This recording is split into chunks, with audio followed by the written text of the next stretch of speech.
Not a bad writer. You think so? Mm-hmm. Good style, nice imagination. I think he's a very talented man. Well, thank you very much. Oh, it's nothing really. There's room B, room A. Wonder where room E is. How should I know? Are you going to the Waterbury lecture? No, I'm not. Let's find out where she's going. Oh, Excuse me. I'm sorry. Where's the Waterbury lecture, do you know? Aren't you Owen Waterbury? Yes, I am. How do you do? Follow me. Where are you taking us? Room E. Are you a student or a teacher? I'm a student. Oh, advanced or beginner? What do I look like? Well, You look very advanced to me. Oh, Mr. Waterbury, good evening. how do you do, Mr. Gilbride? You're right on time. We almost didn't get here. I was doing his laundry, and we had to wait for it to dry. His underwear is still wet. I brought a friend, Mr. Ronnie Hastings. Oh, how do you do, Mr. Hastings? Hey, let me get you a chair. No, never mind. I'll sit in the bleachers.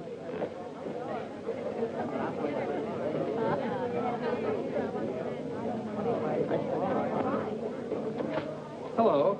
Hello. You going to be a writer, too? I hope to be someday. Well, this lecture should help you a great deal. He's a great writer, isn't he? Oh, yes. Of course, he gets most of his ideas from me. Excuse me. Yes? You're sitting in my seat. Oh, I'm terribly sorry. Good evening, Miss Gaylord. Hello, Mr. Scott. Anybody sitting here? Yes, Clarence Henderson. But he's out sick tonight. Well, then why did you make me move? Oh, Clarence and I don't speak. Oh, well... Attention, class. As I promised you, our guest speaker tonight will be none other than Owen Waterbury, author of the new bestseller, Last Year's Love. Mr. Waterbury. Oh, louder, louder. That's enough. I understand that most of you hold all sorts of jobs during the day, and yet you've been studying the technique of writing in the evening. Now you're ready to take your pen in hand and go out and conquer the world. You know, I'm hardly the person to tell you how to write because I don't follow any rules. Today, the writer is asked to keep one eye on the bestseller list, the other on art. That's divided loyalty, and that makes for dishonesty. I must confess, I've been guilty of this dishonesty, too. But now that I've made my position secure, I'm going to try to write a really good book. No more bestsellers, but something that I hope will be a piece of great writing. You know, good writing, fine writing, is here and here. The dictionary is filled with all the words you need, but unless the mind and the heart find those words for you, you better leave them in the dictionary. He's so brilliant. Because a writer, fundamentally, must believe in himself. That's half the battle.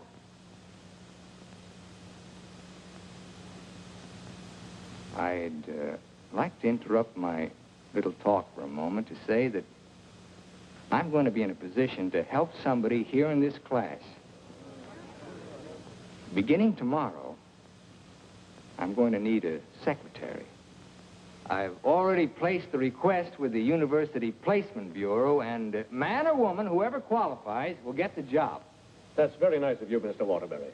Well, it's not a big job, but the surroundings will be wholesome. And you'll be able to serve your apprenticeship under someone who's already established. Well, so much for that. I remember when I wrote my first novel. Took a lot of work. I starved, lived in a little back room, all the while consoling myself that I was going to be another poet. So you're really going to work for Owen Waterbury? Well, I was offered the job by his personnel manager. I've heard a lot of weird stories about Owen Waterbury. Oh, you hear weird stories about any famous person. Why, last night his talk was actually inspiring. Steve, do you realize you've been here 5 years? Well, isn't that a little too long for anyone with my ambition? Where does Mr. Waterbury do his work? Well, his personnel manager said in his apartment. Apartment? Well, you can't expect a writer to work in an office, Mr. Harris. I want to write, and I think he can show me how. Who knows? After a year with him, I might even be autographing copies of my own book in one of your bookstores. By taking a course in Owen Waterbury. And getting paid for it at the same time. I'm going to miss you, Steve. Oh, no, you won't. After a week, you won't even know I've gone. Not true, but good luck anyway. Well, I could make a big speech, but I think you know how I feel about everything. You've been wonderful to me. I understand. Steve. Yes? Call me sometime, will you? We'd like to know how you're getting on. I'll call you tonight, after I get the job.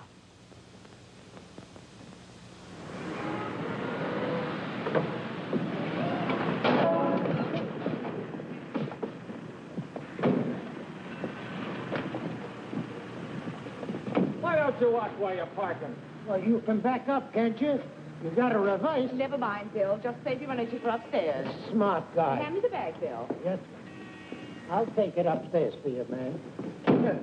Anything drives a cab these days.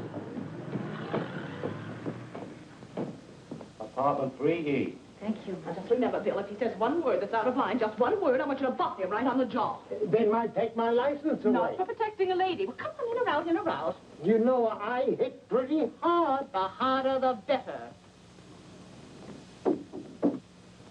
Is he a big guy?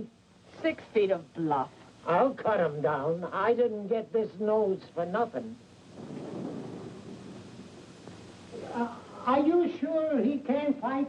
He's a writer. Writer? Fighter? Now, remember, if he just so much as opens his mouth... Don't worry, I'll shut it up. I got a bigger mouth than he's got. I've come for my things. And what's the objection? Evidently, he has none. Follow me, Bill. Now then, I want you to take all the things out of that drawer and put them into that bag. Yes, ma'am. No, not the drawer, just the thing.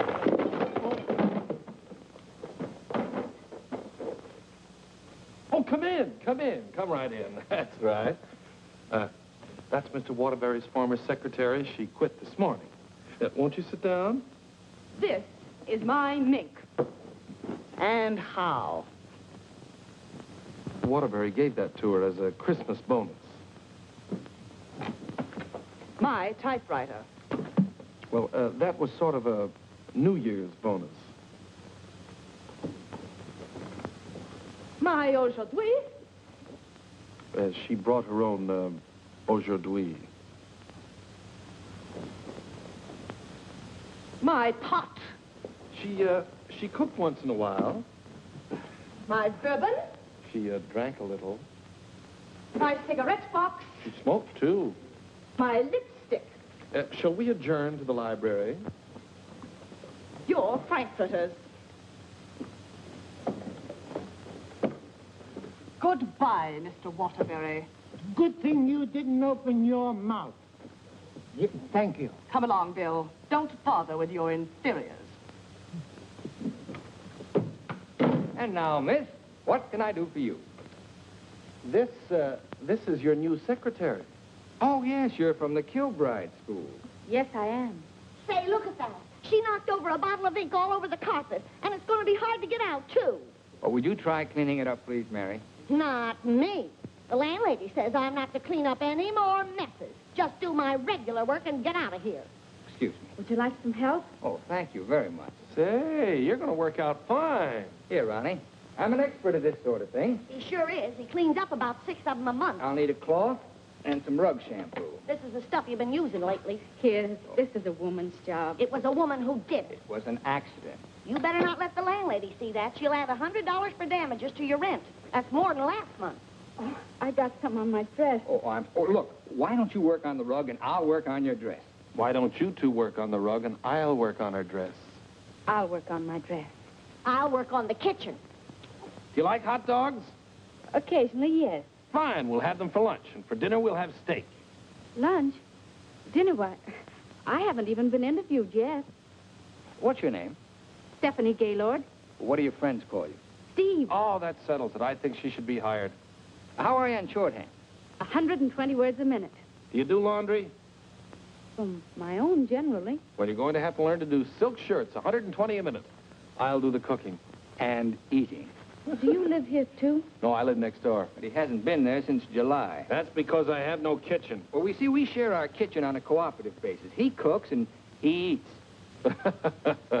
You know, Owen and I went to school together. I was in kindergarten, and he was in the 8th grade. Then I went to high school, and he was still in kindergarten. And then I studied piano and became a character in every Waterbury book. And what were you in last year's Love? I was the chorus girl who studied piano and was very bitter about the world. Where'd you work before? Who, me? I was secretary to Charles Harris. He owns the Harris bookstores all over the country. And how is Mr. Waterbury's latest novel doing? Second only to the Bible. Oh, well, he won't like that. You married, Steve? No, I'm not. Please, Ronnie, I'm not interested in whether or not Miss Gaylord is married. Oh, no. My biscuits are burning. I've had married secretaries before, and, well, their husbands were a little troublesome. They were murder. His working hours are very peculiar.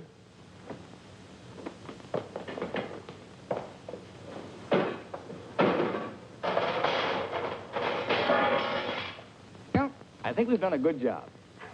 I had such a different impression of what this job would be like. Oh, today was an unusual day. But after this, there'll be no more distractions. I'll go. We're going to work in an atmosphere of dignity and culture. Oh, it's your bookmaker. Mary, that man's here again. I've heard you. How much do I owe this time? $11. Don't you give me no more of your tips. That horse will come in next time out. Next time out, he'll be dragging a load of ice. Well, what do we owe you? $278 for Owen and $1 for you. Excuse me.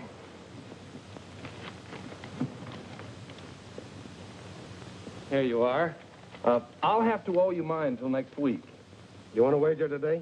Well, I haven't looked them over yet, but I'll give you a call. And no more 50-cent bets. The boss don't like them. Where was I?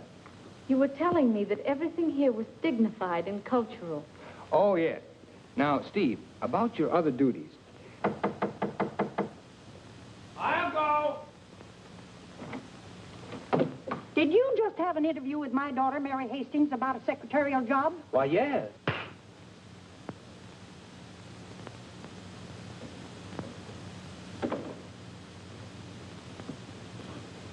I have a message for you. Well, what's the message? Mr. Waterbury, I don't think I want this job. Well, why not? Well, when you spoke at class last evening, everything seemed so refreshing. And when I read your novels, they were filled with such quality and high purpose. And I'm afraid all that's spoiled now, so no harsh words, no hard feelings, just get somebody else. Well, if that's the way you feel, Miss Gaylord. Are you walking out on Owen Waterbury? Don't beg the girl to work for me, Ronnie. Just call the agency and get another girl. Now, you know you don't mean that. We both like this one. Are you going to let me out of here, or do I have to call the police? They're here already. I came for the rent. Mrs. Reeves, I just mailed you a check this morning. Oh, you always do that, knowing full well that I only live downstairs. Any damage this month? Oh, it's been a very, very uneventful month. Oh, the carpet again. Mercy! This fish belongs here. And this duck up here, you throw the whole room out of contour. Mrs. Reeves, if you'll excuse I heard me... some screaming just outside the door. New secretary? Well, yes. You being hired or fired? Miss Gaylord has just been engaged. Oh, too bad, Mr. Waterbury, because something moved in the apartment upstairs would just fill your every requirement. Well, unfortunately, Mrs. Reeves, the job has just been filled. Well, I want you to meet her anyway. Felicia! Coming, Mrs. Reeves.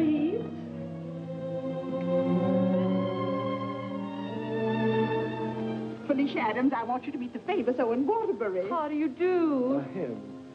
How do you do? How do you do? Felicia came to California to get into the movies. Now, who does she remind you of? Oh, now, don't tell me. Let me guess. Zazu Pitts. Oh, of course not. Felicia, in addition to being a secretary, is a very good actress, aren't you, dear? And take off your coat and let them see.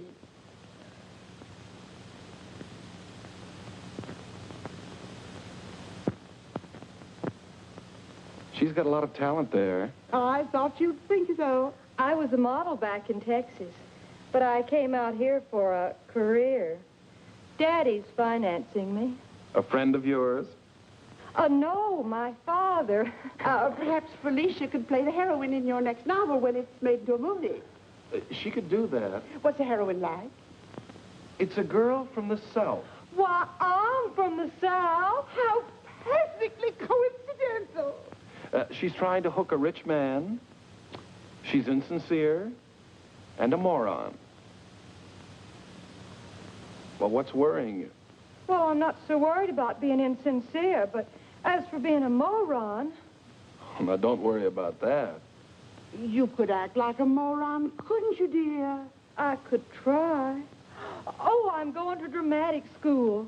Maybe they can teach me to be a moron. If you studied hard enough, yes. It'd take a lot of work. Look, Mrs. Reeves, I haven't even started my novel yet, and it doesn't look as if I'm going to if I'm continually interrupted. Well, we'll leave and let you work. Oh, Ronnie, I'm having a party for 50 guests tonight, and I'm expecting you to entertain for us at 9. Is it informal, or shall I bathe? If you don't care to entertain at my parties, pay your rent. Well, I'm off to the horse show. You haven't got a chance.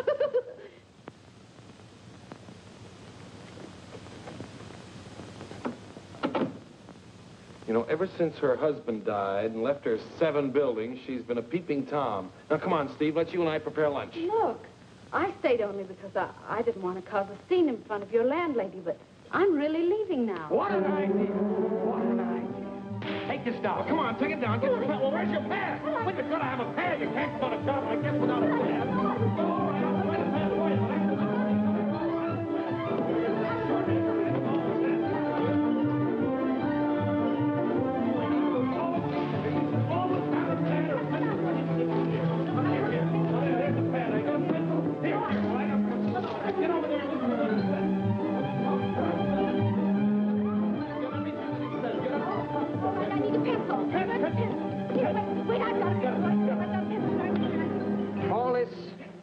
Notes on my new novel. That's all for now. Tomorrow morning at 10 o'clock.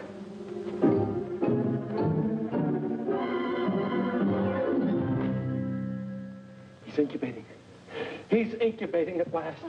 Come along. Is he always starting new novels? Yes, always. I remember on last year's Love, I was baking a cake. All of a sudden, he called me out, and I had to start taking dictation. And I couldn't go back until he was through dictating. At 3 o'clock in the morning, we sat down to chocolate-covered ashes.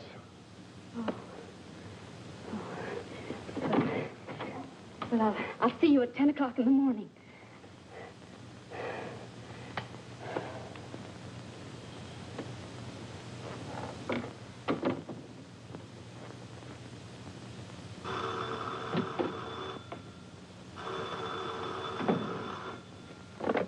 Hello? Hello, Steve. I couldn't wait for you to call me, so I'm calling you. How was the job? Well, I have to make an adjustment, you know.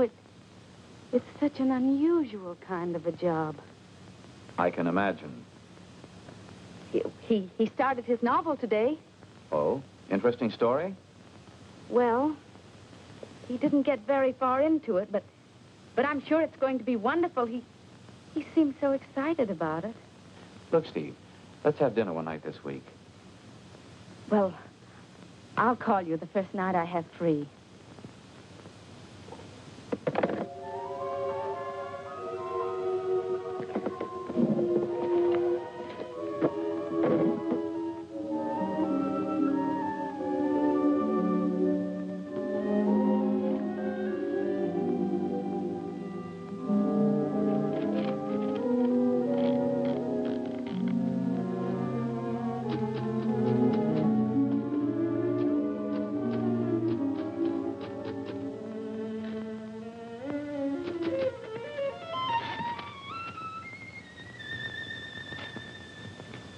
Good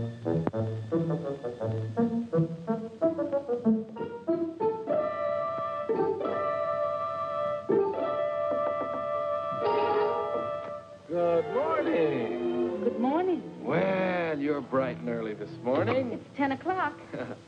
Say, did you ever think how you'd look in mink? Well, I see you've got your pad. Keep your pencil poised. The genius is still dressing. I'm making potato pancakes for luncheon. He's in a sour cream mood today. If you need anything ironed, I'll be in the kitchen ironing. Well, Good morning, Steve. Good morning. Right on time. Let's see, where did I leave off yesterday? Notes on my new novel. Yeah. I'll go.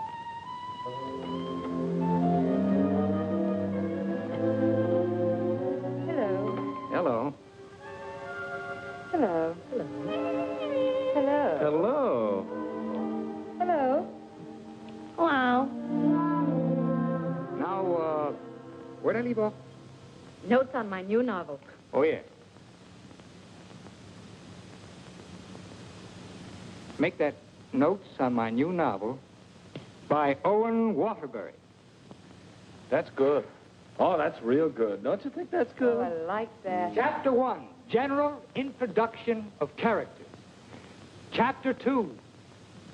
Well, I'll do Chapter 2 tomorrow. Chapter a day? That's swell. You sure you're not tired? Miss Gaylord, you stay here and answer the telephone. I'm going to the beach for some salt air. Well, be sure you don't bring any home with you. Right, boy. Let's drive someplace nice, like Santa Barbara. Well, honey, anything you say.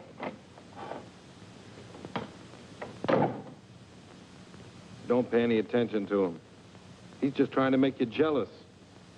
Jealous? Well, what makes you think I'm even interested in him? You know, for a secretary who's just been given the day off, you're awfully annoyed. Annoyed? Of course I'm annoyed. I just don't want to sit here doing nothing. I came here to work. I came here to do nothing, and now I'm working. Look, if you get paid for idleness, grab it, you fool. There goes another one.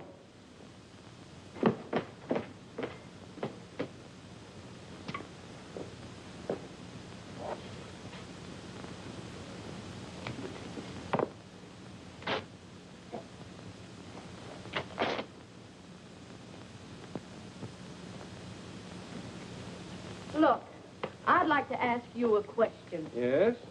Does Mr. Waterbury intend to write a book? That's a very interesting question. Waterbury's a genius. What do you think he's doing right now? Incubating. Exactly. And whenever he goes through a mood like this, a great book comes out of it. I'll bet he does a lot of writing tonight. Why, honey, you're jealous. Look, I don't even know Mr. Waterbury. At this point, I'm not even sure I want to. Of course not, honey.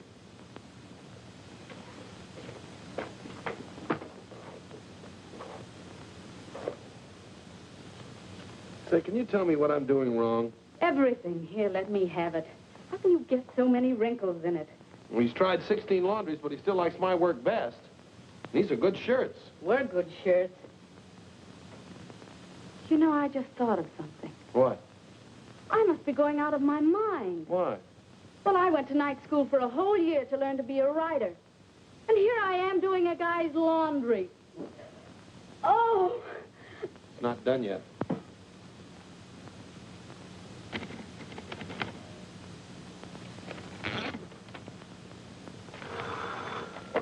Hello? Miss Gaylord, this is Owen Waterbury. I want you to be here tomorrow morning at 9 o'clock. I've finally gotten the idea. Thank you. You know, Owen, I like that idea. Yeah? I don't think there's a horse in there that can beat him. Never.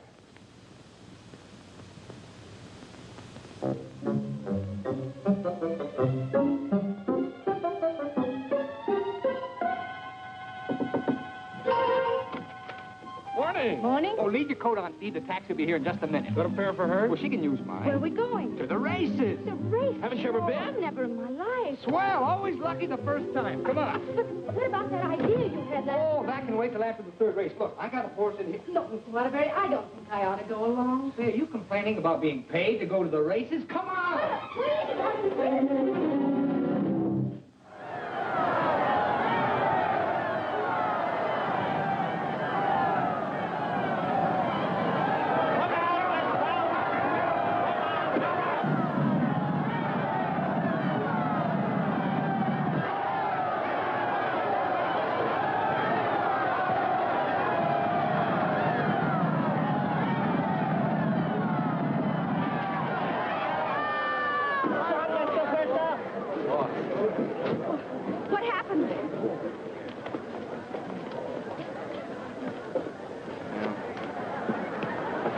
time I take those guys' tips. Well, so far, this job has cost me $83.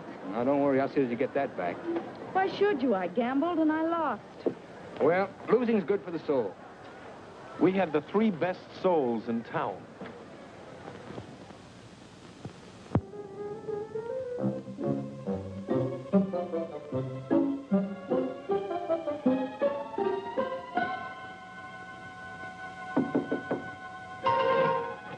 Good morning. Morning. Well, leave your coat on, Steve. The plane leaves in 35 minutes. Plane? Where are you going? Las Vegas and get back your $83. Las Vegas? I can't go to Las Vegas with you. Well, are you objecting to being paid while working? Paid?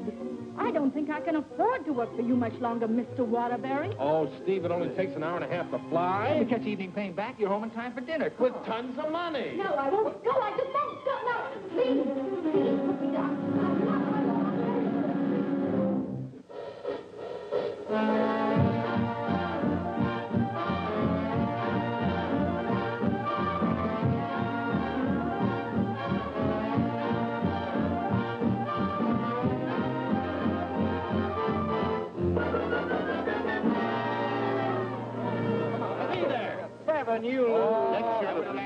Right here. No story shooter. No dollar bets here. When do you think you're on? Los Angeles? Hit the road. Hit the road. Baby, here we go. Come on.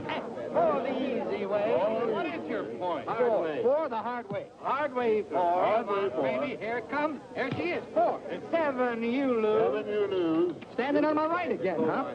When are we leaving, Mr. Waterbury? Leading, I'm stuck 3,000. But you said we'd catch the midnight plane. There'll be another plane at 2, darling. Next shooter, please. Grab the next shooter. Come on, let's go. I thought working for a writer was going to be so uplifting. Perhaps you lose. Perhaps you lose. See what you did? But I didn't do anything. She didn't mean it. What are you grinning about? I'm betting on Kraft. Everything was going to be so intellectual. Perhaps again. Go bad, lady. Are you doing that on purpose? What did I do? You're doing all right, honey. What's her point? Her point is Kraft. Can't you make anything but craps? I was going to meet only literary people. Craps me. You're my dream girl. Never saw that before. Don't make any more craps, understand? I'll tell him when he comes in. Keep your mind on the dice. Put this all on 7. She's got to make this time for once. You know, I'm writing a novel too, Mr. Waterbury. It'll be a honey. A 2 and a 1. Correct. 4 straight. Get out of here. That's goodness. What's wrong? Keep your mind on the dice when you roll them. How dare you speak to me like that? Just for that, you roll your own dice. Craps again. $80, Rich. Come on, bring it in. Over here. Come on, lad. Money. Gaylord. Steve, where are you going? I'm going home, and I never want to see you again. You're a fraud, Mr. Waterbury, a cheap, egotistical fraud, and your whole existence is something I want no part of. I'm sorry I even met you, because you've spoiled something for me. You've spoiled my impression of Owen Waterbury, the writer. Steve, look, you can't go home alone. I'll take you home. Steve, please sit down, will you? I want to talk to you, please. Steve, honestly, this gambling, it's an insidious thing. It changes a person. I'm really terribly sorry. Well, then why don't you put a stop to all of this and get down to work? I guess I'm afraid. Afraid of what? I'm afraid I'm not the great writer I started out to be. Instead, I'm just a commercial hack. Oh, no, you're not. Didn't you see how everyone at the university treated you with awe and respect? Why don't you write another love story? I'd be going backwards. Backwards? Stick to your last. You know the story of the clown who always wanted to play Hamlet? If you keep telling yourself you're a failure, you'll be one. If I try another love story, will you work for me? If you work, I'll work for you. Thank you. I'm poor again. I just switched to 7s.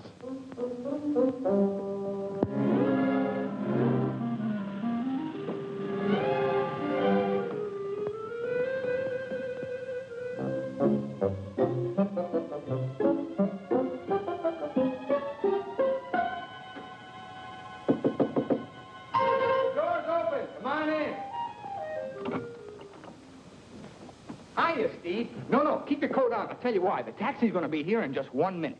What? Oh, don't worry. We're going to work, but let's do it at the beach house, huh? He's superstitious, honey. He starts all his novels at the beach house. But why the beach house? Did you like last year's Love?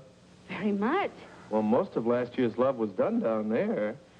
Well, shall I take the typewriter? It'd be a nice idea. Ronnie, will you stop teasing the girl? I'll be dictating today. Come on, Steve.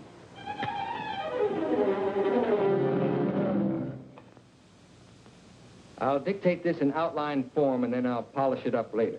Yes, Mr. Waterbury. This is the story of a successful novelist who began to die, morally and spiritually, until a girl came into his life. And then the whole world seemed changed. He'd seen her one night while delivering a lecture to a short story class. There were so many faces looming up in front of him, but he saw only one, hers. Wistful, delicate, exquisitely beautiful. Without her knowledge, he arranged to make her his secretary because in that fleeting moment, in that single instant, he knew he was desperately in love with her. One day, he asked her to go to his beach house and work there because he wanted very much to tell her the way he felt, but he lacked the courage. Mr. Waterbury, Miss Gaylord, when I'm working, I don't like to be disturbed. Sorry. Where was I? He wanted very much to tell her how he felt, but he lacked the courage. Oh, yes. Now here she was, seated before him, tender and fragile as a poem. He had looked around a corner to corner, and there she was. Oh. What's the matter? Oh, I broke my pencil. Here you are. Let's continue. He was tempted to take her up in his arms and sweep her to the summit, but he didn't dare. He knew very little about her, yet there was nothing else he needed to know. As he strode up and down the room dictating, he looked toward her polka dot necktie. What's the matter with you? Nothing. Oh. Where was I? Polka dot necktie. Oh, polka dot necktie.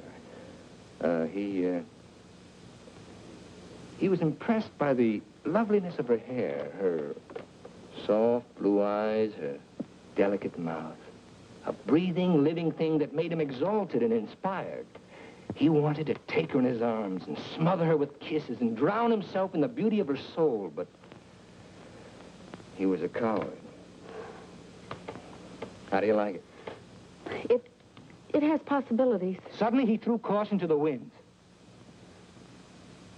Leaned over and kissed her.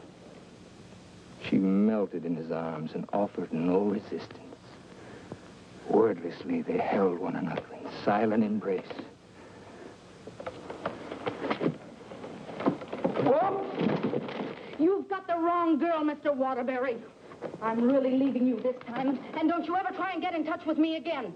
I don't even want my salary check. You can save it for the next victim. And if I ever see one of your books again, I'll burn it!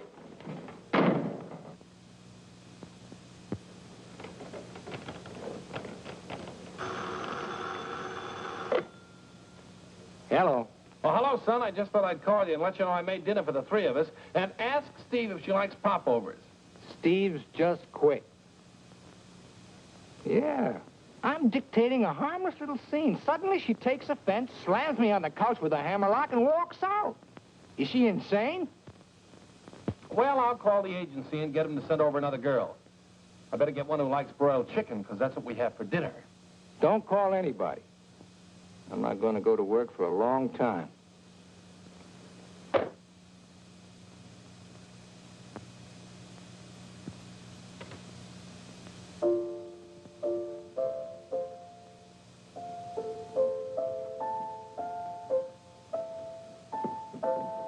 Come on, will you get out of here so I can wash these keys? I'm composing. Composing? I haven't heard a good song out of you yet. That's it. Give me that again. Thank you very much. What are you calling that thing? I got a cold in my nose. Come on, sing it. Oh, Mr. Ronnie, Oh, don't be silly. I just want to hear the quality.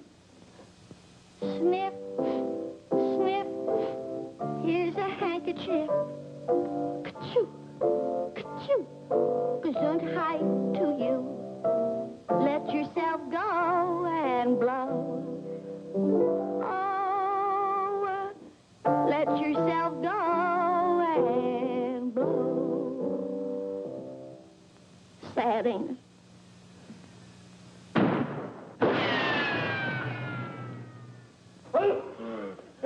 I have to have some water. Some water. Water in the kitchen. Well, I can't go in there. The place is on fire. Here, this will do it. Oh. You and your cooking. You and your popovers, they don't pop, they explode. Call the fire department. The fire department, they just put water over everything. I can't. Oh.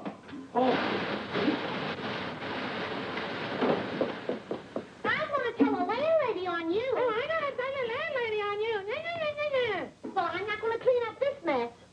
All right, just for that, you won't get a piece of pie. What's in that garbage can? Pie? 30 misses out of 31 tries.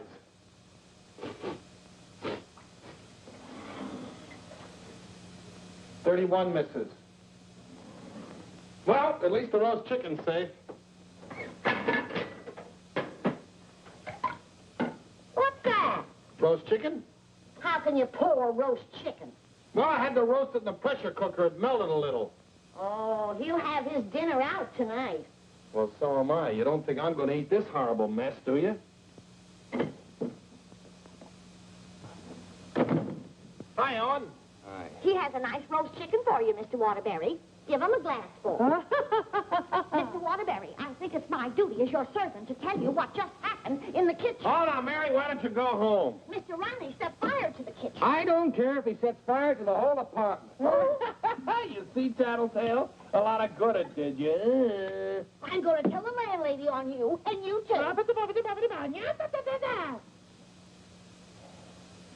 Well, what happened down at the beach house? Will you stop asking me silly questions? I told you on the phone. She quit, that's all. Well, she had some nerve. But I don't need her. There's a lot of other secretaries. Of course there are. Just as capable, efficient, and just as cute. Sure. We never did find out how good she could type. Well, I'll call the agency and get another secretary. No. I got a better idea. What you gonna do? I'm going to pack. Where you going? New York, change of environment. I work better there. Gonna get rid of the apartment? Yep. Well, what's gonna happen to me? What should happen to you? That's a very unfair question. Boy, I'm not going to let a little thing like a secretary throw me off balance. Never in a million years. I got a life to live, too. Wonderful, beautiful, exciting life. I got a book inside me, a great book, full of intensity and scope. Boy, you know something, Ronnie? I'm glad this happened. I'm down to earth now. What happened? Well, you can still use it. Elsie called. She's, sorry she quit in a huff, and she apologized for the cab driver. See? That's what Steve will be doing tomorrow. Calling and apologizing, but I won't be here. Say, what am I running away for anyway?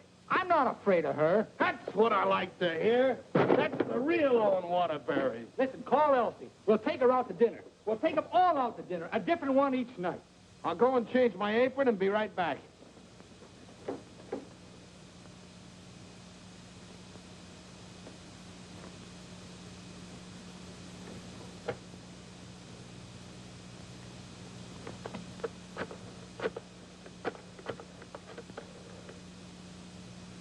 Brian Detective Agency? This is Owen Waterbury. Yeah. Look, I want you to shadow a girl for me. Stephanie Gaylord. Now, let's all try to have a good time tonight, okay? I'm willing. Are you, Ronnie? I'm willing. Good evening, Mr. Waterbury. Hello, Francois. Here, why here? I like it here. You've always hated the Ridgely room. He's joking. I'm not joking. You've always hated it, hasn't he, Elsie? I thought so. I've always hated it. Mr. Waterbury, there's a gentleman here to see you. Gentlemen? Oh, yes. Ronnie, will you take Elsie to a table, and I'll join you in just a minute, huh? All right, but don't leave us. Don't stick Elsie with the check again. Antonio, table 3. Table 3. Where is he? Alcove 2. Good evening. Is that the gentleman? Yes, sir. Hello. Did you send me that message? Yes. Bryant Detective Agency. Devon is the name. Well, how'd you find her so fast? That's my job.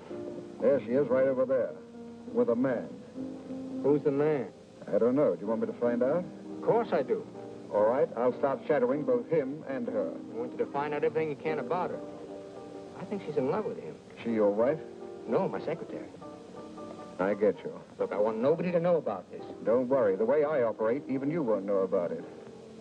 Can you check a pass for me? It'll be expensive. Well, why? The unknown quantity. We've just finished checking on a girl. Took us a year to get her past caught up with her present. Do a good job. I will. Take care of my check. Beth? Yes, give me a pack, please.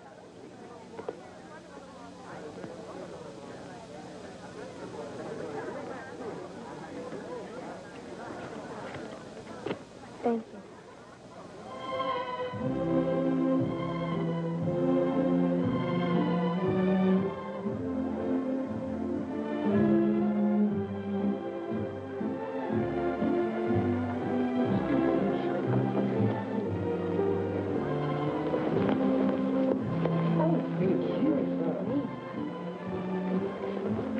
Oh, excuse... Hiya, Steve. Hello, Ronnie. Don't talk to her. I'm mad at her. Oh, I forgot. Good evening. Good evening. You know him? Uh-huh. He's my new boss, Your new boss. What's his name? Charles Harris, the bookseller. That's Steve's old boss. He's not so old.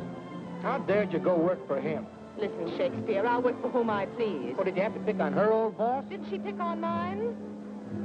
When Mr. Harris called the employment agency, he asked for somebody with literary experience. How did you qualify? You used to work for Waterbury. Steve, with her principals out with her ex-boss. What about Elsie? Who's she out with? We're talking about Steve and her principals. Leave mine out of it. You know, I bet Harris hired you just to spy on me. Well, you're not very complimentary. I happen to be an excellent secretary. When did you learn to type, dear? Has he been questioning you about me? Only the normal questions about my experience. You didn't talk, did you? Ronnie, will you stop looking at everything as one big, long laugh? Oh, I've got a laugh for you, lover boy. What? They're going to be married. What? They're going to be married. Where are you going? I'm going to talk to her. Your order, please. A broiled chicken. Yours? Well, I'll have a glass full, too. Hello. Good evening. Mr. Harris, Mr. Waterbury. Well, congratulations. I just heard the good news. What good news? How about you marrying Stephanie?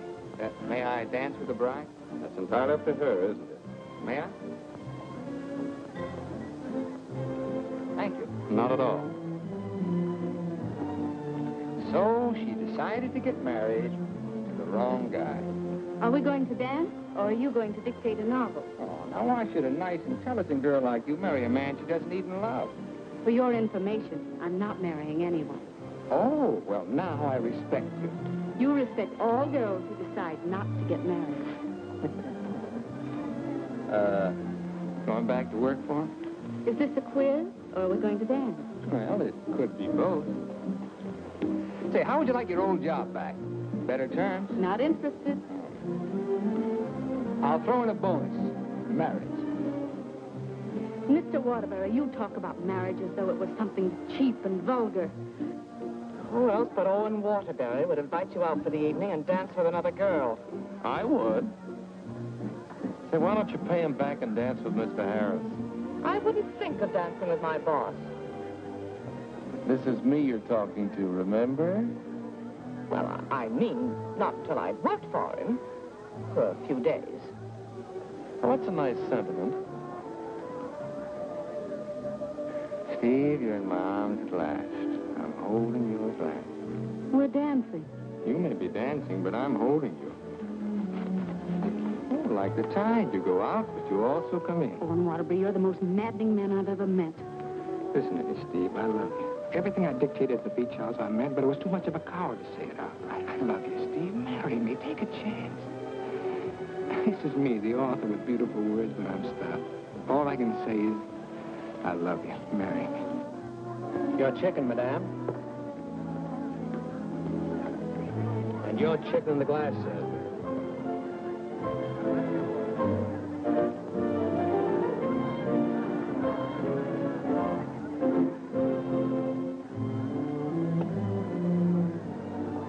Harris looks lonely.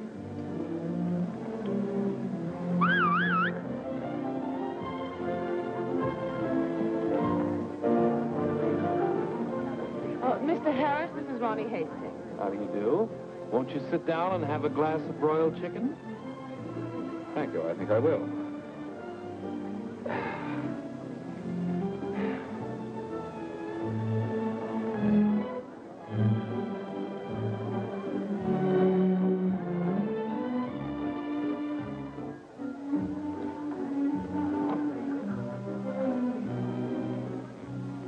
Ever hear the story of the unholy three?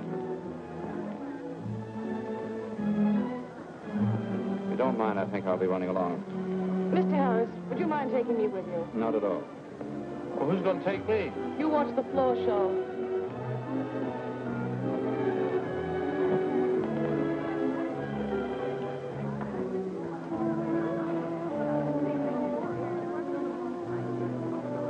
Want to dance? I'd love it.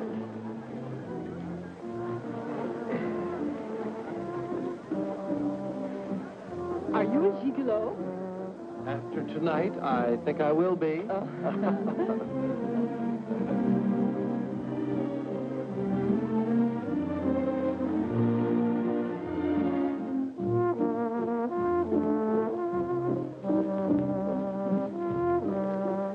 Isn't life strange?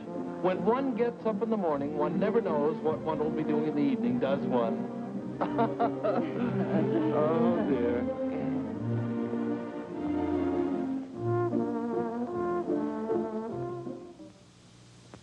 And in addition to the office supplies, please order one Remington electric typewriter for the outer office. Mr. Harris's office. Just a moment, please. Hello? Yes. What? When? Thank you. Goodbye.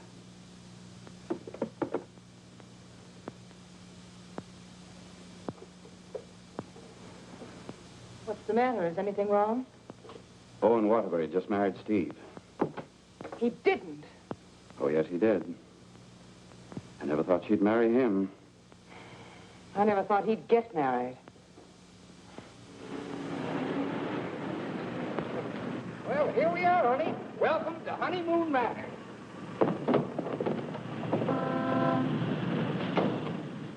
Congratulations! Hi, you're right. May I be the first to kiss the bride? Or am I the first? I'm not a very wide-awake bride. Honey, let's get some sleep, and then we'll go over to the beach house, huh? How long you been driving? 24 hours. Las Vegas and back. Oh. Hey, whose bags are these? Oh, those are Felicia's. As soon as I told her the news, she decided to move out. It's a good idea. Darling, this is quite a threshold. 3 stories up. Well, we can use the threshold upstairs. Oh, good idea. Hiya, Felicia. Congratulations. You did very well. She certainly did. I'll get you moved in as soon as I get her moved out. Okay.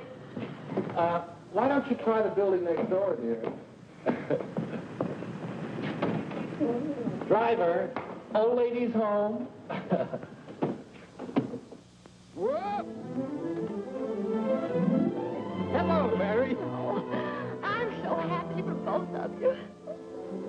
Well, thank you, Mary. Very sweet of you. Yes, darling. Hello, darling. Hello, dear. Votre bagage, madame et monsieur? I made a wedding breakfast. Spaghetti and meatball. Look, Ronnie, I know you're trying to be helpful, but, well, this is our honeymoon, and, well, we'd like to be alone. Oh, sure, sure. Say, Steve, be nice to him, will you? He's my only means of support.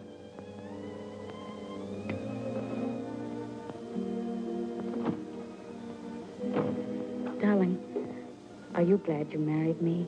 Oh, what a question to ask me now. Well, it was on the spur of the moment, and you do change your mind, so...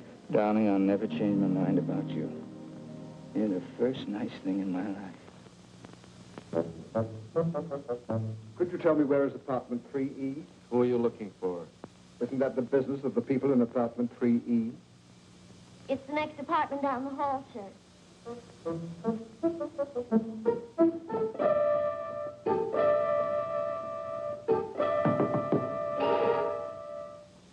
I beg your pardon?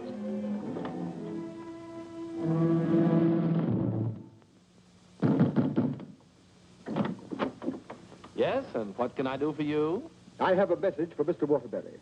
Well, I'm afraid Mr. Waterbury can't be disturbed just now. He's a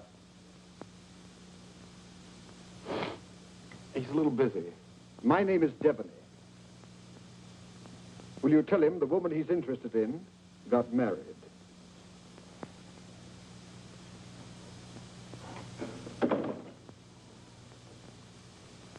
Hey, Owen!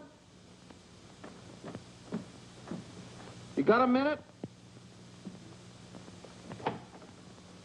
Ronnie, what is it now? There's a fellow was outside, said his name was Debney. He had a message for you. I don't know any Devneys. He said the party you were interested in got married. Well, congratulations. So did I.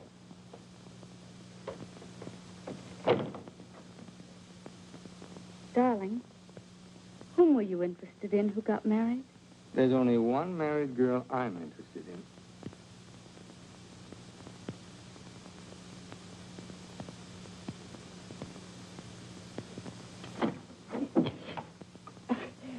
You tell Mr. Waterbury I won't see him right away, and I mean immediately. Owen! Horrible Hannah's here. We call you that affectionately, dear. Now what is it? Oh, excuse me.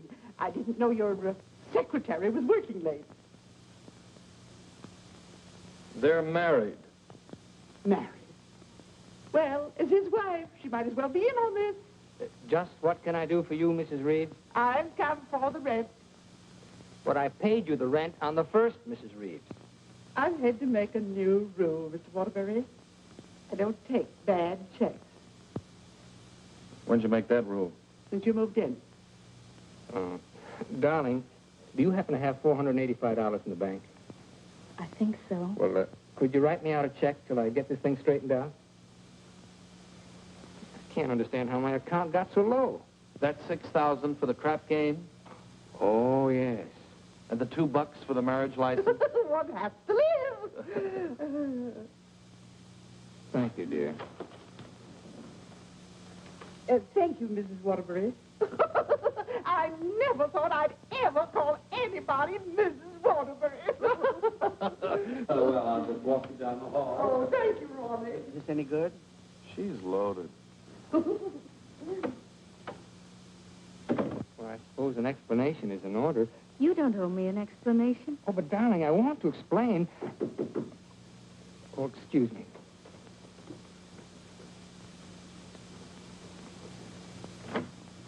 Hello, Owen. Oh, hello, Dick. Congratulations. We just heard. Well, thank you, Bertie. Congratulations. Thanks a lot. Oh, darling! Won't you come in and sit down? Oh, yes, thanks.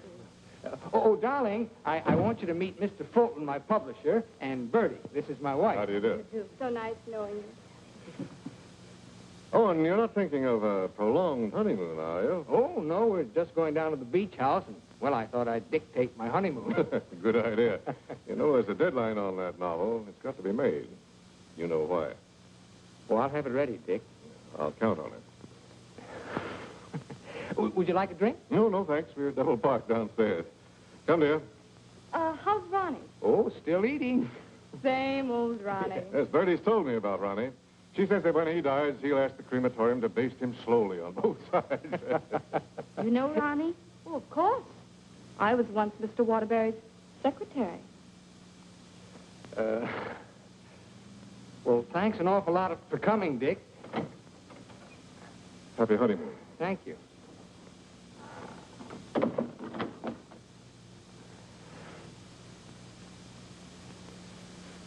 Darling, why did Mr. Fulton look at you so accusingly? Well, I owe him $20,000. I drew it as advance royalty against my next novel. And that mink coat Mrs. Fulton had on, is that one you gave her? Oh, Birdie meant nothing to me. I'd written a bestseller, and I was throwing money around like water. You can always take it back and give it to Mr. Fulton as part payment. Oh, darling, I'll get you 100 mink coats. Darling, I don't think I can afford 100 mink coats. After all, paying your rent will keep me broke. Honey, did you marry me for my money? No, but I'm beginning to think you married me for mine. Look, darling, let's get out of here. We're never going to be alone here. Honey, I know a perfect little mountain cabin away from publishers and landladies. And secretaries? Well, except you. And I'm going to work. I promise you. I promise you.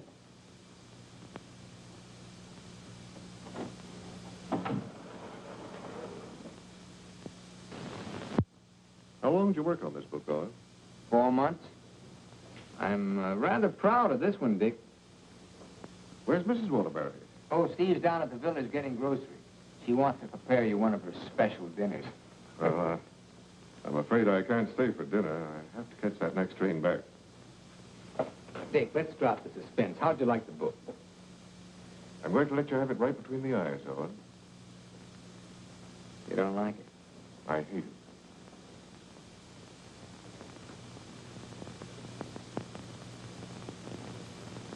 It's just about the worst piece of drivel I ever read. If I were to publish this, Owen, it would ruin you. Fortunately, I found another book to use in its place. What's the matter with me, Dick? Am I through? Of course not. Every top-flight novelist has a bad book in him. But how am I going to pay you back your money? Well, don't worry about that. I'm sorry, Owen. Darling, I got some of that wonderful venison. Why, hello, Mr. Fulton. It's so nice seeing you again. Miss Waterbury. Do you like venison? Well, I'm afraid I can't stay. Well, why not? I've got some very important business in town. Well, I'm very sorry. I was going to fix you one of my special dishes. Oh, I'm sorry. Well, some other time. Goodbye, Mrs. Waterbury. Goodbye, Mr. Fulton. Goodbye, Owen. Goodbye, Dick.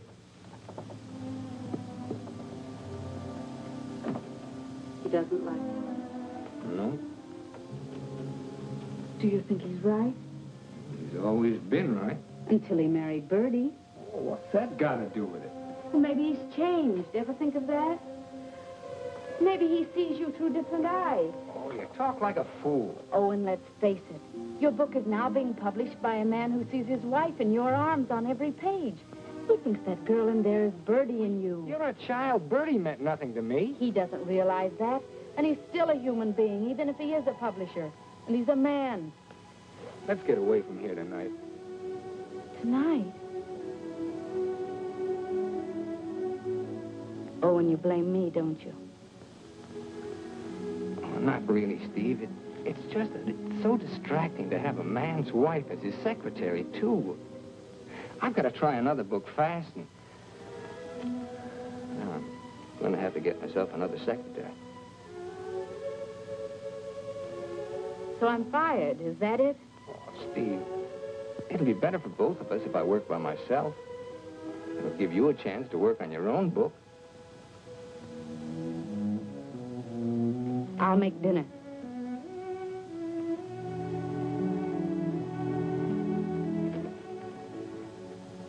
Owen, I finished my book. Oh, you did? Well, I'd like to read it. It's been on your dressing room table for 2 weeks. Oh. Well, I'll read it on the train. Don't bother. Oh, you're hurt. No, I'm not. You call and get tickets for the train and send Ronnie a wire to get you a new secretary.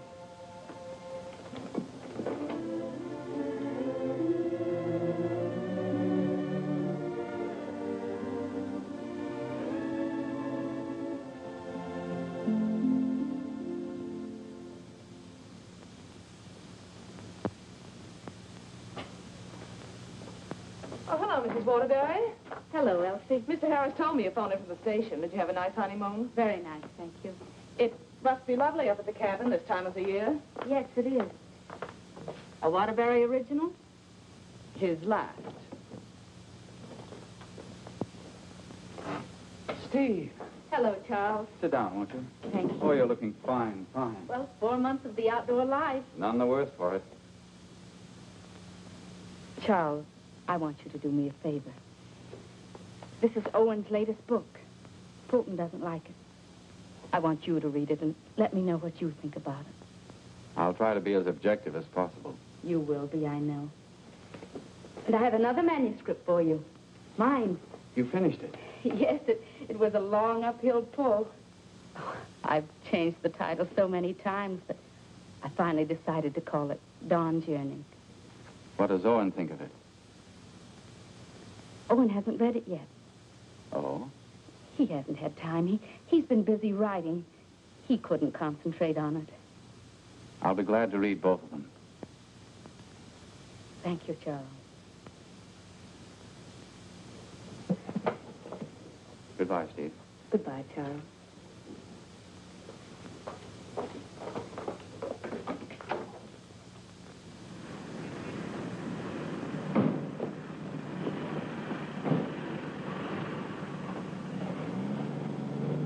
I was on the 3rd floor, but I can't find the Waterbury apartment. Well, here's Mrs. Waterbury. Well, how do you do? The employment service sent me over. What for? Oh, Mr. Waterbury wants a new secretary. Oh, is that so? Yes. Well, follow me. Oh, thank you. I know it's going to be so exciting working for Mr. Waterbury. Just love it. I know I will. You know, this is such a rush call. I hardly had time to dress. Your dress beautiful. Oh, thank you so much. You know, I make my own clothes. Oh, really? Yes. Come in. Come right in, Miss, what did you say your name was? Hilda Schneebacker. Miss Schneebacker. Owen, darling, this is your new secretary. How do you do? This is my husband, Owen Waterbury, and this is Ronnie, our next-door neighbor. How do you do? Can I get you something to drink? Oh, have you any beer? Well, I should say we have. And we have pretzels, too. You know, I could just drink a barrel of beer. What did you ask for on the phone?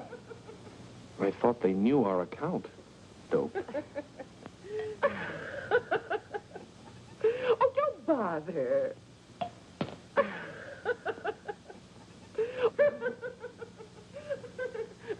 Why don't you bring your beer over here where we can be more comfortable? Oh, do you do laundry, Miss Schneebacher? Just shirts and socks. I don't like to do sheets.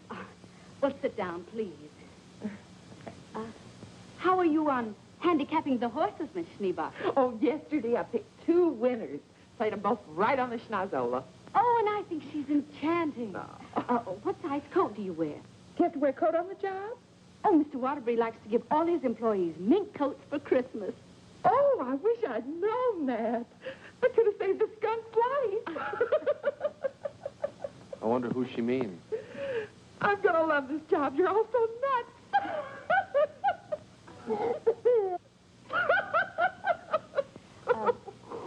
Do you object working late hours, Miss Schneebacher? Not at all. A room with a girlfriend. I haven't seen her since New Year's. Miss Schneebacher, I'm afraid this job's going to be a little too much for you. But why, Owen? Well, you see, several parts of my new novel are mostly in French, and, well, I'm sure you don't speak French, do you, Miss Schneebacher? Studied it for 6 years. Once I had a French boyfriend. We had no trouble. Yes, but how's your shorthand? Shorthand? I don't take shorthand. You don't take shorthand? Well, no. The agency said this was strictly a typing job. Oh, no. This is mostly a shorthand job. But I could learn it. I'm afraid not. Well, guess that lets me out. Leave the glass, please. Oh. Thanks for the beer.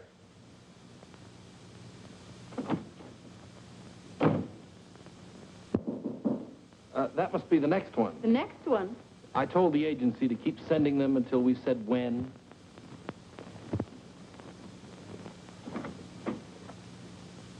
How do you do? Is this apartment 3E? Yes, it is. Does a Mr. Owen Waterbury live here? Yes, he does. I'm Owen Waterbury. Oh, Mr. Waterbury, the agency sent me. Dawn O'Malley. That's right. Won't you come in, Miss O'Malley? Thank you. Won't you sit down, Miss O'Malley? Thank you. Oh, this is my wife. How do you do? How do you do? You take shorthand, of course. Yes, 120 words a minute. Oh. Do you speak French, Miss O'Malley? Mon mère, elle était française. Et mon père aussi. Vous avez raison, elle n'est pas peur pour le français. Dites-moi, Mademoiselle O'Malley. Are you married by any chance? Yes, I am. But the divorce comes final next week. I see. When would you like me to begin? You have begun. Oh, thank you. Steve, shall we prepare lunch and leave them alone? I think they'd like to get to work. All right.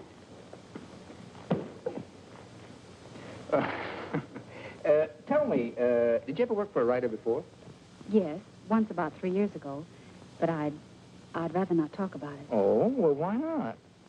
Well, he asked me to work late one evening and began getting a little fresh. So I called the police. All I want to do is work. I guess the publicity ruined his career. But he deserved it. Don't you agree? Yes, I do. How about lunch, Miss O'Malley? Oh, I've already eaten, thank you. And you, darling? No, thanks. I'll skip lunch today. You will just love living in this building, Mr. Scott. And you'll just love the Waterburys. They're so bohemian. Crude. I'll go. Oh, hello. Hello, Mrs. Waterbury. I want you to meet your new neighbor, Sylvan Scott. He's moving out of the bachelor apartment upstairs that Felicia used to have. Yes, I know, Mr. Scott. Hello, Stephanie. How nice. Come in, come in. Now I want you to meet the important member of the family. This is the great Owen Waterbury. Oh.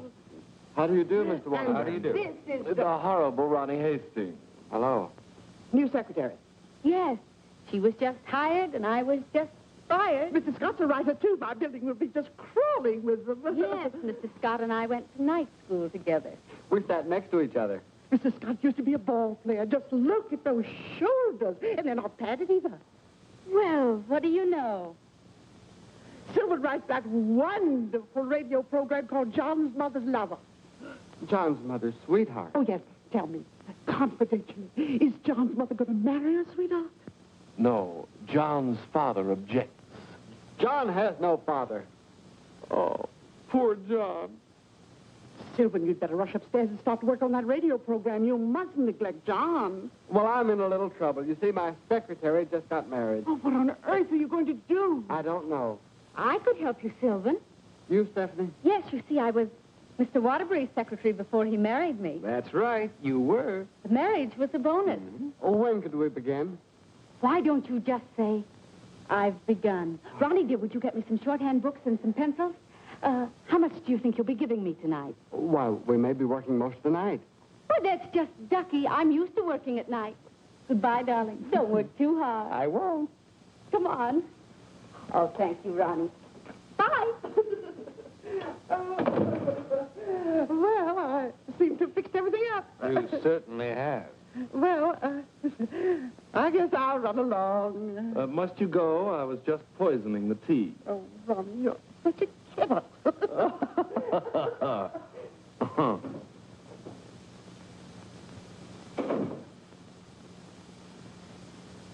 You know, you're going to really like it here, honey child. Watch your hands. I don't tolerate familiarity from anybody, and I mean anybody. I once ruined a man's career, and don't you forget it. Miss O'Malley, you may have the day off. Why don't you make it a year? But I haven't even begun yet. Oh, that's all right. You get paid just the same. Oh, well, all right. What time tomorrow? Oh, any old time. Suit yourself. But I don't understand. Well, how about noon? All right. Thank you.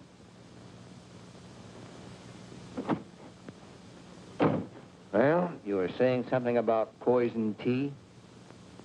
I mixed it. I get firsties. Now, where was I? Sound of footsteps. 3 people. Thank you. Sound of footsteps. 3 people. Door bang. Door crash. Door slam. 2 shots. 3 screams. Siren. How's that sound? Well. It's bedlam. John, I'm in love with your mother. And tomorrow, I expect to be your father. John's going to be a father, and I'm the first to know. Now I don't have to listen tomorrow. But, Father, I'm older than you are. John's older than his father?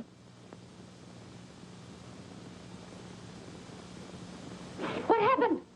That's what I'd like to know. I don't know. But don't you worry, Miss Waterbury. I'm not going to do anything.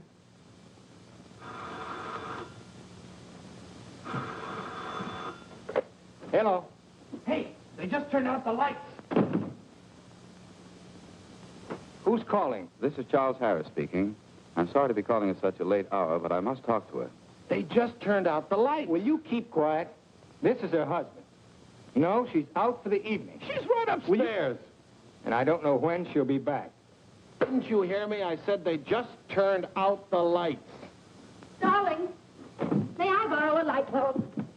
I don't care what you do. What's the matter? I'm going to a hotel in case you're interested. I'll go to a hotel. After all, this is your apartment. No, it isn't. You pay the rent. Ronnie, will you take this up to Mr. Scott, please?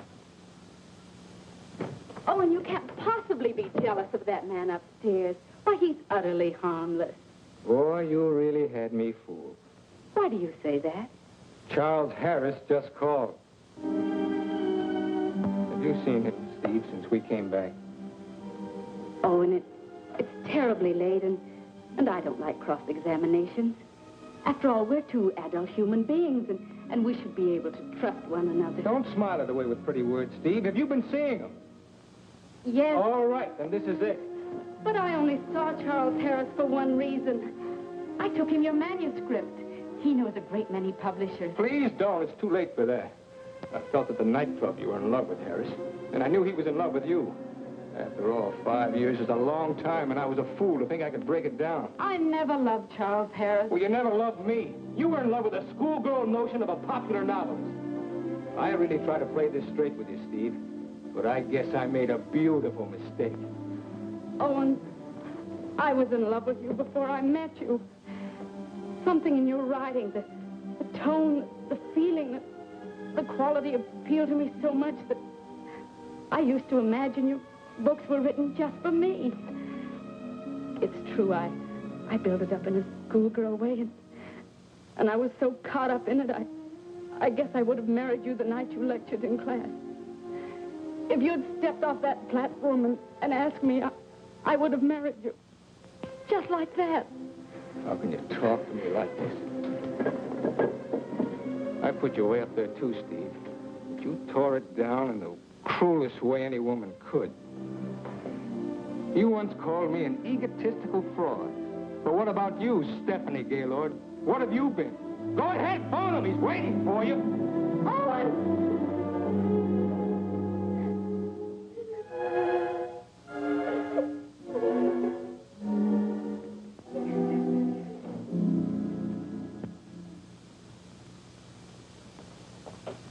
Good morning, Mrs. Waterbury. Good morning, Elsie. I have an appointment. Yes, I know. Mr. Harris has a surprise for you. Won't you come right in? Steve. Good morning, Charles. Stephanie Gaylord, this is Mr. McNally, Mr. Hudson, Mr. Burke of the Literary Times. How do you do? How do you do? How do you do? So you are Stephanie Gaylord. Sit down, Steve. It's a big morning in your life, Steve.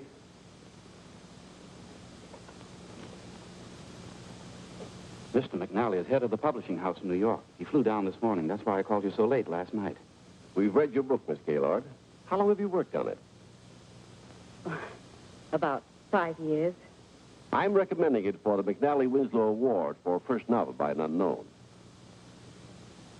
I didn't know you were going to show my manuscript to anyone. I couldn't do anything else after reading it. But don't you see what this will do to Owen?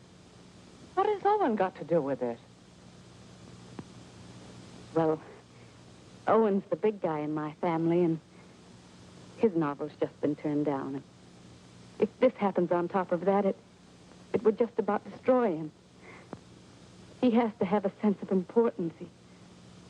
He's lost all faith in himself. You mean your husband would feel a sense of competition with you? You don't understand, Mr. McNally. Owen's in trouble. And as his wife, I have to help him climb out of it. Steve, I thought you wanted to write more than anything else in the world. I thought so, too, before I married Owen. What about Owen's manuscript? Did you read it? Yes, it isn't bad. It's good. But it doesn't have what this has. This has greatness.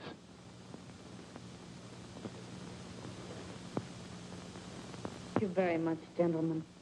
Steve, please sit down. I want to talk to you.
I'm giving your popovers another try.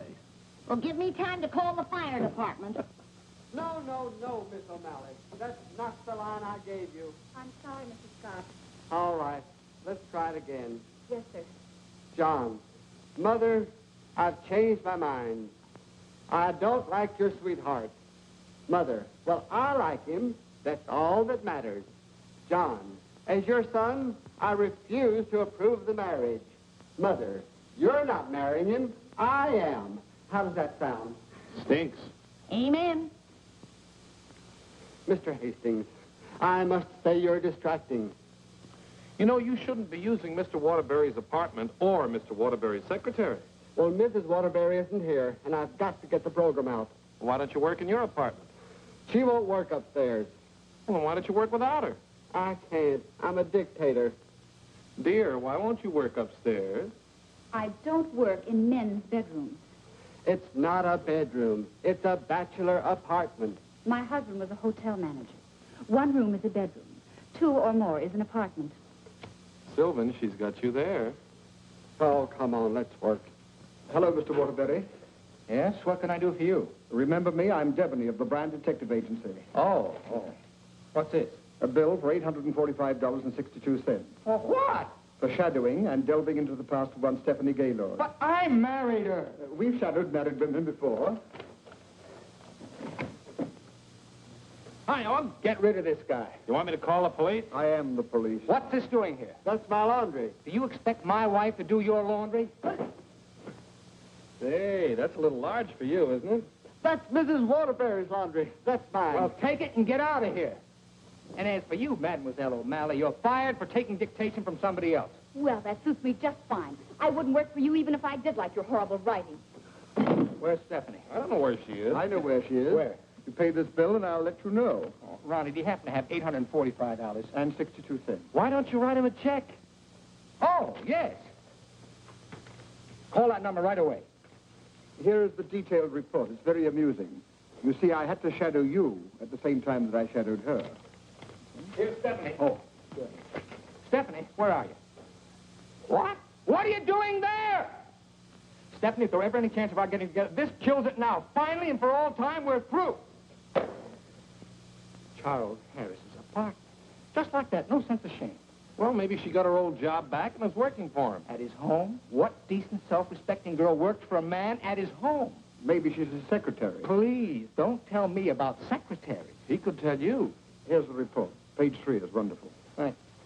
Call the employment agency. I'm going to show her. Look, I want a girl this time who's capable and efficient. I'm calling for Mr. Owen Waterbury. Fast typist. I don't care what she looks like. We don't care what she looks like, as long as she's attractive. Do you take shorthand? Oh, but of course. 120 words a minute. Uh-huh. And, what did you say your name was? Miss Pigeon. Her name is Miss Pigeon? Everybody says I'm flighty. Where did you work before? I'm just out of secretarial school. I think it would be wonderful working for you, Mr. Waterbury. You see, I hope to be a writer myself someday. Oh. Have you ever been married? Oh, no. Never. And you have no objections to working on weekends? Oh, not at all. My time's completely my own. And you think Mr. Waterbury's just wonderful? Mm-hmm. This is a clay pigeon. I've come for my things. Follow me, Bill. I know just where to go. I want you to take everything out of that drawer and put it in that bag. Right. I knew you'd come back. But it's only for a moment. Where's the mink coat? I didn't get a mink coat. Come into the bedroom, Bill. What's the matter? Short of minks? Say, haven't you been here before? Sure. I came with the other one. I got a cab stand downstairs now. If you need a cab, just open the window and holler. Well, I'm going to do a lot of hollering now. That's his former secretary. Get my bag and things out of the closet. Oh, so Bill. you're not in love with Harris, but you go to his apartment. You wouldn't let me explain, and now I'm not going to. Explain? What kind of an explanation could you make anyway? Doesn't matter anymore. You're right, it doesn't matter anymore. Isn't she getting awfully personal? What a wonderful typist. Charles Harris's apartment. Just like that. Just like that. Anything else, miss? Yes, my picture.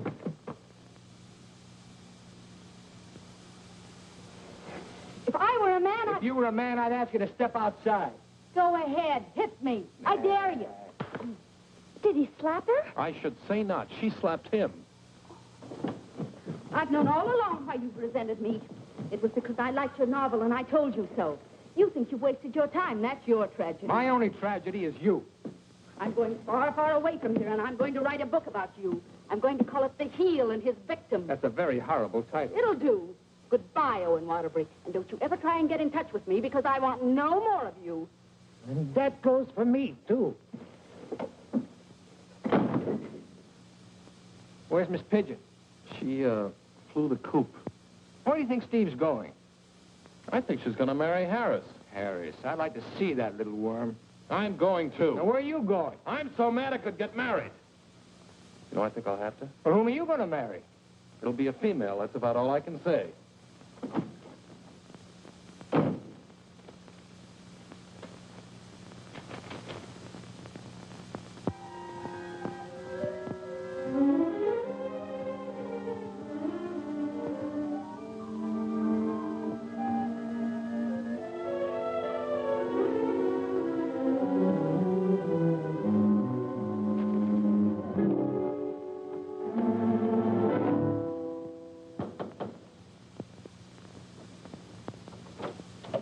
I'd like to see Mr. Harris. Your name? Owen Waterbury. Excuse me, sir. And excuse me. I didn't mean to disturb you and my secretary. Your former secretary.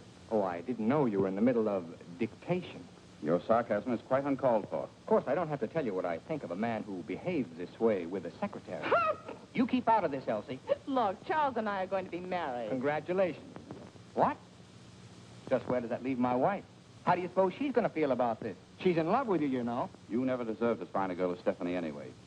You know, Harris, I've always wanted to tell you that I really think you're a crude person. Your motives are very obvious. You've given me a lot of grief ever since I married Stephanie, and I came up here to tan your hide. So put up your hands and defend yourself like a man. Oh, you can't nobody's hide. Oh, listen to me, you fool. Why do you think Stephanie came up here in the first place? Because she wrote a novel and Harris wanted to have it published. But she didn't want that. She was afraid it would hurt your vanity and wreck your marriage. She wanted him to help you instead. Oh, look, I've read your last book, the one Fulton turned down. It's grand, it's exciting, it's wonderful. Fulton's wrong. He's just jealous because of Bertie, and it's all your own fault, Mr. Great Guy. You know, someday Stephanie's going to be a better writer than you are. That's my opinion, and you've always valued it. Here, Stephanie's novel. Read that and really get jealous. You know, you're not going to get her back. She's gone away, and it serves you right. I hope I kicked a little sense into you, but I doubt it. Goodbye, Mr. Waterbury.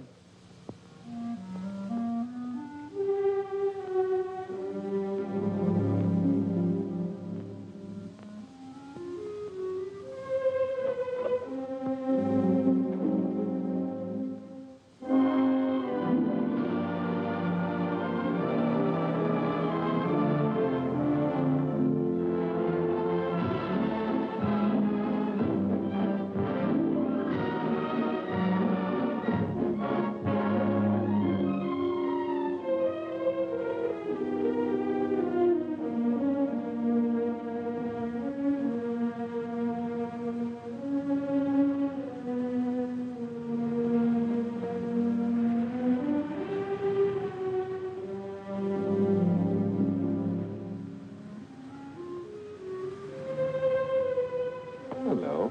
Owen Waterbury? Yes? I've got to serve you with these papers. What for? Suit for divorce from Mrs. Waterbury.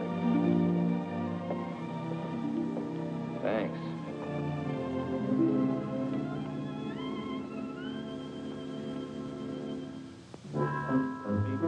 First love of your last happening down the elevator. Thank you. Oh, mine's 3. What's yours, please? 4C. Isn't that Sylvan Scott's apartment? Oh, is it? I didn't know who lived there, but I'm his new secretary. I see.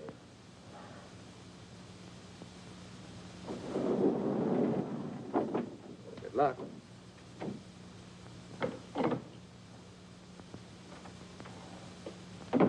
Hello, Mr. Waterbury. Hello, Mary.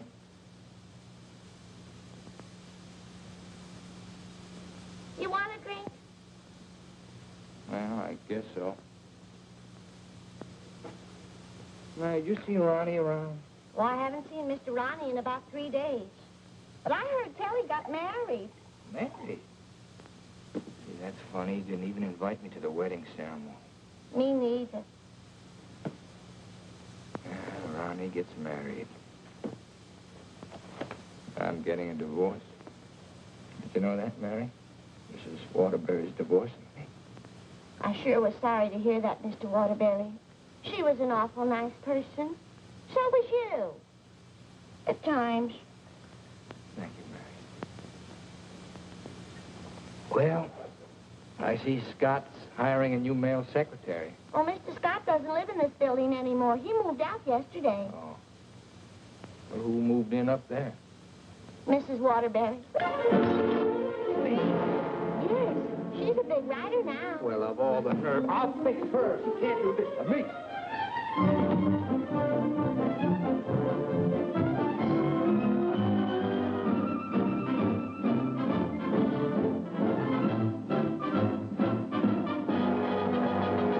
Come in. Yes, what can I do for you? Out. I said get out. But I don't understand. Don't you listen to him. This is my wife. You're his wife? I'm trying very desperately not to be. Didn't you get the divorce papers today? You're still my wife until the final decree, and that takes a whole year. Are you still here? I said get out. Mr. Simpson, you come back here tomorrow morning at 9 o'clock. You'll come back here never. If I find you here again, I'll throw you out on your ear. Hiring male secretaries right under my nose. Right over your nose, dear. And don't be cute at a time like this. Why'd you take this apartment anyway? Because it was the only one I could find, and Mrs. Reeves was kind enough to let me have it. Oh, sure, sure. I thought you'd think I was chasing you, Owen Waterbury. But my living here need cause us no embarrassment. We can be friends, meet in the hallway, and exchange polite little hellos. I exchanged polite little hellos with your friend Harris recently. Elsie was there. She told me all about your book. Well, you didn't want to have it published because of what it might do to me. Silly. I mean, do you think I look upon you as a competitor? Don't you think I can compete with you, Mr. Waterbury? I read your book last night. Kept me up most of the night. You want to know something? Yes. You're better than I am. But don't tell anybody because I'll deny it. Now, you listen to me, Mr. Owen Waterbury. I'm a human being, too, and I have certain rights and privileges. I had an idea for a book, and you made me lose a very good secretary. Well, look, why don't you dictate it to me? You? Sure, I can take shorthand. Owen Waterbury. Look, you want to know a secret? What? I'm a better secretary than you are. Oh. All right, prove it. Get the shorthand book and pencil. Okay. And I don't want to hear another word about our personal problems until I get this down. Let's call this Notes on My New Novel by Stephanie Gale. This will be the story of a girl who became secretary to a very egotistical man who thought he knew everything there was to know about writing. Oh, now, wait a minute, Steve. Please, you're interrupting my train of thought. He was attractive. In an ugly sort of way. Thanks a million. Will you please stop interrupting me? But he was filled with childish frustrations and complexes which she, in her silly way, tried to cure. Now, wait a minute, Steve. I'm not going to sit here and take down this... Listen, this is my new book. Until she suddenly discovered he didn't need a wife. He needed a psychiatrist. A psychiatrist? That does it. Now I'm insane, am I? Okay. But if you publish that book, I'll sue you. You just go ahead and sue me if you think I'm afraid. Hello. You know, this book sounds very interesting, but there's one thing I've got to know. Did she love him? Well, of course she loved him. She loved him deeply, devotedly, desperately. Then why didn't you say so? I've come for the rent. Ronnie is your new landlord. Oh, no. That vase belongs up there.